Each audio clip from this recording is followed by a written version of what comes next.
electronic transmission of the result fails as a result of communication failure, the Form EC8A shall in such a case be the primary source of collation and declaration of results. The last is yet to be heard from the recent amendment of the Electoral Act, the contentious Clause 60, Section 3, which provides for the means of collating election results, has caused a stir on the streets of Abuja.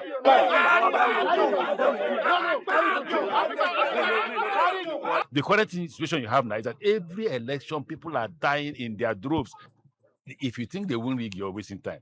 To stop them from rigging, we must come out in large numbers. While the controversial amendment was rescinded and re-amended in the hope of quelling tensions, some Nigerians still insist that it falls short of expectations. It's disappointing to most of the Marxists who view that real-time transmission will go about a lot of transparency within the system, and that will bring confidence to INEC. But unfortunately, they are the lawmakers.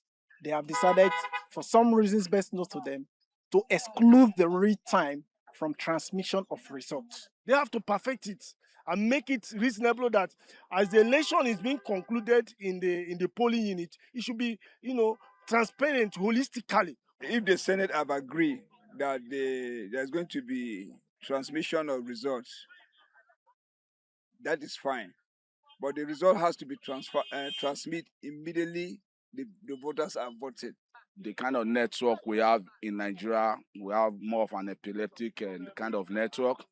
Do we have the network to be able to do all that transmission? The debate continues to dominate public discourse. It's not enough. What Nigerians are requesting, not demanding for, right, is that there should be real-time transmission. Why should we invest ₦1 trillion in INEC and we don't have network everywhere? What they've done in the last 72 hours is another sham.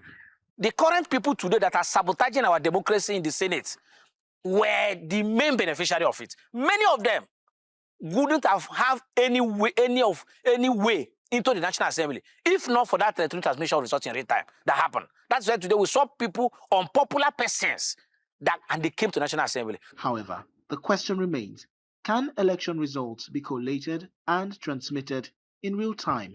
A woman in the most remote village in Lantan, where I come from, is able to make transaction with POS.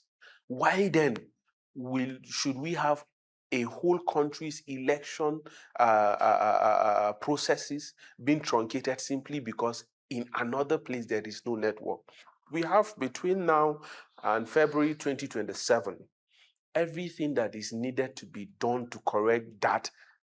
We have the opportunity and we should go out to do it. If you upload and there is no network, what will happen is that the result will now be hanging on the air. So the moment those presiding officers, they come to a place where there's network coverage, automatically it will upload in the direct server. The overall implication of all this they are doing is to make sure that the margin of voter apathy is widened.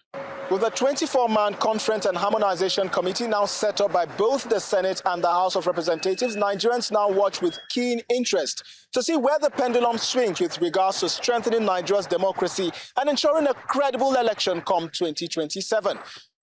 In Abuja for News Central, Sagir Ibrahim.